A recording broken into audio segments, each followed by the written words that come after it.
Vous avez perdu quelqu'un que vous aimiez et qui est décédé.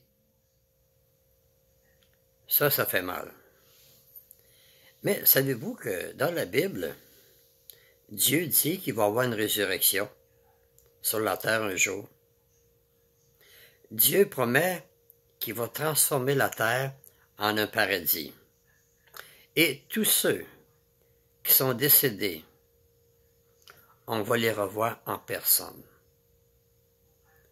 C'est qu'est-ce que la Bible annonce. La Bible dit qu'il va y avoir une résurrection des justes comme des injustes. Si on meurt aujourd'hui, c'est à cause d'Adam et Ève. Dieu avait créé Adam et Ève parfaits. Il leur avait dit de ne pas manger un certain fruit dans le paradis. Il leur a dit, je vous donne la vie, là, mais je ne veux pas vous manger ce fruit-là que dans l'arbre. Si vous ne m'écoutez pas, si vous en mangez, vous allez mourir. Ils ont désobéi à Dieu. Et là, ils ont commencé à mourir en mangeant le fruit défendu. Ils ont été chassés du paradis et la porte fut fermée. Et Dieu y a mis 2 chérubins avec l'épée flamboyante pour pas qu'ils retrouvent la vie éternelle. La porte fut fermée. Mais quand on lit le Nouveau Testament, on voit qu'il y a une autre porte qui est ouverte pour retrouver la vie éternelle qu'Adam a perdue.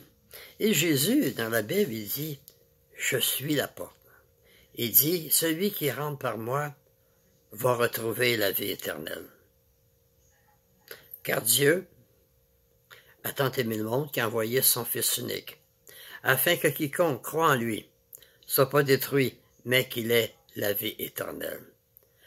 En croyant en Jésus, on a le beau privilège de retrouver la vie éternelle qu'Adam et Ève étaient supposés d'avoir sur la terre. Lorsque la terre va être un paradis, comme j'ai dit, il va y avoir la résurrection. Vous avez perdu un mari dans la mort. Vous avez perdu une épouse. Vous avez perdu un enfant. Vous avez perdu un frère, une sœur, un ami. Vous allez les revoir. Dieu nous fait une promesse dans la Bible qu'il va y avoir la résurrection de tous ceux qui sont morts. C'est marqué dans la Bible, il va y avoir la résurrection des justes et des injustes. Et ça, c'est sur la terre. Puis il nous fait une promesse. Et Dieu ne peut pas mentir. Il est impossible à Dieu de mentir.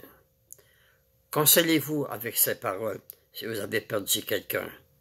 Dieu, dans la Bible, dit que vous allez le revoir en personne. Merci de m'avoir écouté.